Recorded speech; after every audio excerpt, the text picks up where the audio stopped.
ിനെ നടുക്കിയ ഭീകരാക്രമണത്തിന്റെ വാർത്തകളിലേക്കാണ് നമ്മൾ പോകുന്നത്. ജമ്മു കശ്മീരിലെ പെഹൽഗാം ഭീകരാക്രമണത്തിന്റെ പശ്ചാത്തലത്തിൽ ഇന്ന് പ്രധാനമന്ത്രിയുടെ നേതൃത്വത്തിൽ അടിയന്തര മന്ത്രിസഭാ സമിതി യോഗം. ഭീകരാക്രമണത്തിന് ശേഷമുള്ള സുരക്ഷാ സാഹചര്യങ്ങളാണ് യോഗം അവലോകനം ചെയ്യുക. ജമ്മു കശ്മീരിന്റെ വിവിധ മേഖലകളിൽ സൈന്യവും പോലീസും ചേർന്ന് ഭീകരർക്കായി വ്യാപകമായ തിരച്ചിൽ തുടരുന്നു. 28 പേർക്കാണ് ഭീകരാക്രമണത്തിൽ ജീവൻ നഷ്ടമായത്. കൊല്ലപ്പെട്ടവരിൽ കൊച്ചി ഇടപ്പള്ളി സ്വദേശി രാമചന്ദ്രനുമുണ്ട്. കുടുംബത്തോടൊപ്പം വിനോദസഞ്ചാരത്തിനെത്തിയ രാമചന്ദ്രനെ മകളുടെ മുന്നിൽ വെച്ചാണ് സൈനിക വേഷത്തിലെത്തിയവർ വെടിയുതിർത്തത്. ആക്രമണത്തിന്റെ ഉത്തരവാദിത്തം ദ റെസിസ്റ്റൻസ് ഫ്രണ്ട് ഏറ്റെടുത്തു. വിനിത വിജി, വിഷ്ണു സുരേഷ് ഇരുവരും ചേരുന്നുണ്ട്. ആദ്യം നമ്മൾ പോകുന്നത് ഡൽഹിയിൽ നിന്ന് വിനിത വിജയിലേക്കാണ്.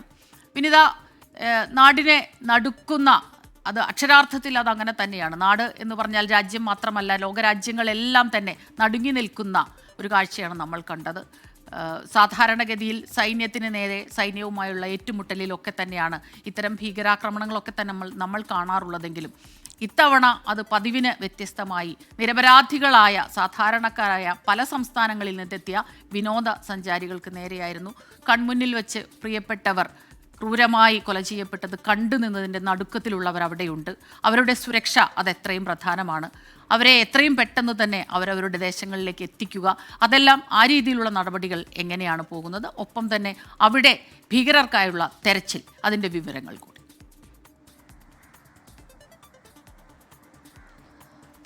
സ്മിത, ഇന്നലെ ഉച്ചയ്ക്ക് 2:30 കൂടിയാണ് ഈ ഭീകരാക്രമണം ഉണ്ടാവുന്നത്. പെഹൽഗാം എന്ന് പറയുന്നത് ഒരു മനോഹരമായിട്ടുള്ളൊരു താഴ്വരയാണ്. ഈ മേഖലകളിൽ കുതിരസവാരിയും ഒക്കെയായി എത്തുന്ന നിരവധി വിനോദസഞ്ചാരികളുണ്ട്. അങ്ങനെ എത്തിയ സാധാരണക്കാരായ വിനോദസഞ്ചാരികൾക്ക് നേരെയാണ് ഏറ്റവും അടുത്ത് നിന്നുകൊണ്ട്, ഒരു ക്ലോസ് റേഞ്ചിൽ നിന്നുകൊണ്ടാണ് ഭീകരർ വെടിയുതിർക്കുന്നത്. ശേഷം പിന്നീട് ലഷ്കർ ഇ തോയ്ബയുടെ പ്രാദേശിക സംഘടനയായ TRF ഈ ഭീകര ആക്രമണത്തിന്റെ ഉത്തരവാദിത്തം ഏറ്റെടുക്കുന്നുണ്ട്.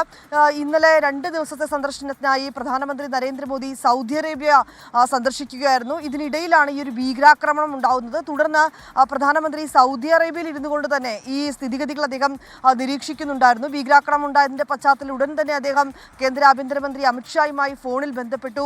ജമ്മു കാശ്മീരിലെ പെഹൽഗാമിലെ സ്ഥിതിഗതികൾ അദ്ദേഹം വിലയിരുത്തി.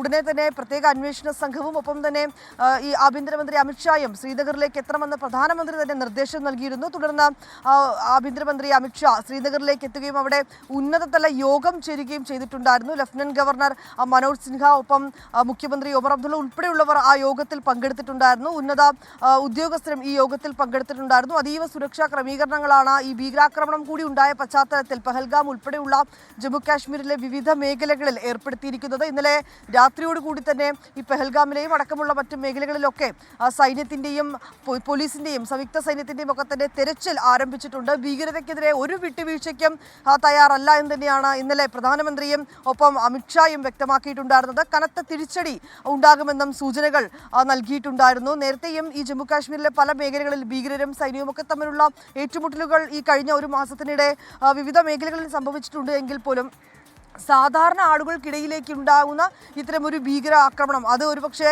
അതും ഈ 2019 ശേഷമാണ് ജമ്മു കാശ്മീരിൽ ഇത്രയും വലിയൊരു ഭീകരാക്രമണം ഉണ്ടാകുന്നത്. അതും പെഹൽഗാമിലാണ്.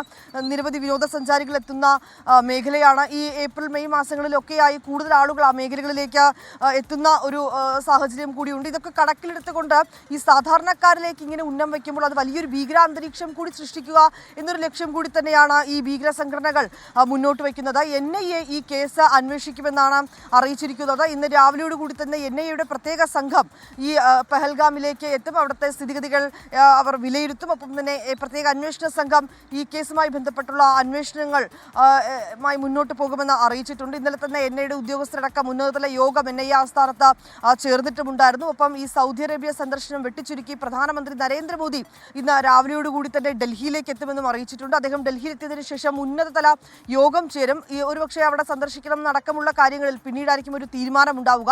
ഈ ഉന്നതതല യോഗത്തിൽ നിലവിലെ സുരക്ഷാ ക്രമീകരണങ്ങൾ അടക്കമുള്ള കാര്യങ്ങൾ ചർച്ചയാകുമെന്ന് തന്നെയാണ് അറിയിച്ചിരിക്കുന്നത്. സ്മിത നേരത്തെ സൂചിപ്പിച്ചതുപോലെ മലയാളിയായ ഇടപ്പള്ളി സ്വദേശിയായ രാമചന്ദ്രൻ അടക്കം 28 പേർക്കാണ് ഈ ഭീകരാക്രമണത്തിൽ ജീവൻ നഷ്ടമായത്. അവരുടെ ബന്ധുക്കളുടെയും ഒക്കെ അടുത്ത് വെച്ച് ഏറ്റവും ക്ലോസ് റേഞ്ചിൽ വെച്ചുകൊണ്ട് വെടിയുതിർക്കുന്ന ഒരു സാഹചര്യം. ഒരു IB ഉദ്യോഗസ്ഥൻ, ബീഹാർ സ്വദേശിയാണ് അദ്ദേഹം. ഒപ്പം തന്നെ കൊച്ചിയിലെ നാവികസേനാ ഉദ്യോഗസ്ഥൻ, ഹൈദരാബാദ് സ്വദേശിയാണ് അദ്ദേഹം. ഇങ്ങനെ രാജ്യത്തിന്റെ വിവിധ സംസ്ഥാനങ്ങളിൽ നിന്നുള്ള വിനോദസഞ്ചാരികൾ, ഒപ്പം UAE-യിൽ നിന്നും നേപ്പാളിൽ നിന്നുമുള്ള 2 പേർ, ഇങ്ങനെ നിരവധി പേർക്കാണ് പരിക്കേൽക്കുകയും ഒപ്പം 28 പേർക്ക് ജീവൻ നഷ്ടമാവുകയും ചെയ്തിട്ടുണ്ട്. ആ മേഖലയിൽ അതീവ സുരക്ഷാ ക്രമീകരണങ്ങൾ ഇപ്പോഴും ഏർപ്പെടുത്തിയിരിക്കുകയാണ്. ഒപ്പം ഈ ഡൽഹി ഉൾപ്പെടെയുള്ള വിനോദസഞ്ചാര മേഖലകളിലൊക്കെ കൂടുതൽ നിരീക്ഷണം ശക്തമാക്കിയിരിക്കുകയാണ്. ആ മേഖലകളിലൊക്കെ പ്രത്യേക ജാഗ്രത വേണമെന്നൊരു നിർദ്ദേശം കൂടി നൽകിയിരിക്കുന്നു. ഇന്നലെ ഏറെ വൈകി രാത്രി നമുക്ക് ജമ്മു കാശ്മീരിന്റെ വിവിധ മേഖലകളിലൊക്കെ കാണാൻ കഴിയുന്നത് സൈന്യത്തിന്റെയും പോലീസിന്റെയും ഒക്കെ തെരച്ചിലും ഒപ്പം തന്നെ വിവിധ മേഖലകളിലുള്ള പരിശോധനയുമാണ്. എന്താണെങ്കിലും ലോക രാജ്യങ്ങളടക്കം ഇന്ത്യക്കൊപ്പം ഉണ്ട് എന്ന് അറിയിച്ചിട്ടുണ്ട്. ഈ ഭീകരാക്രമണത്തിൽ അവർ അതിയായ ദുഃഖം രേഖപ്പെടുത്തിയിരിക്കുകയാണ്. ഡൊണാൾഡ് ട്രംപ് ഉൾപ്പെടെ പറഞ്ഞത് ഈ ഭീകരതയ്ക്ക് തോൽപ്പിക്കുന്നതിനുള്ള ഇന്ത്യയുടെ പോരാട്ടത്തിനൊപ്പം ഉണ്ടാകുമെന്ന് തന്നെയാണ് അറിയിച്ചിരിക്കുന്നത്. എന്താണെങ്കിലും വിട്ടുവീഴ്ചയില്ലാത്ത ഒരു തിരിച്ചടി ഇന്ത്യയുടെ ഭാഗത്തു നിന്നുണ്ടാകുമെന്ന് തന്നെയാണ് നമുക്ക് പ്രതീക്ഷിക്കാവുന്നത്. ഇത് സംബന്ധിച്ചുകൊണ്ട് തുടരുക. നമ്മൾ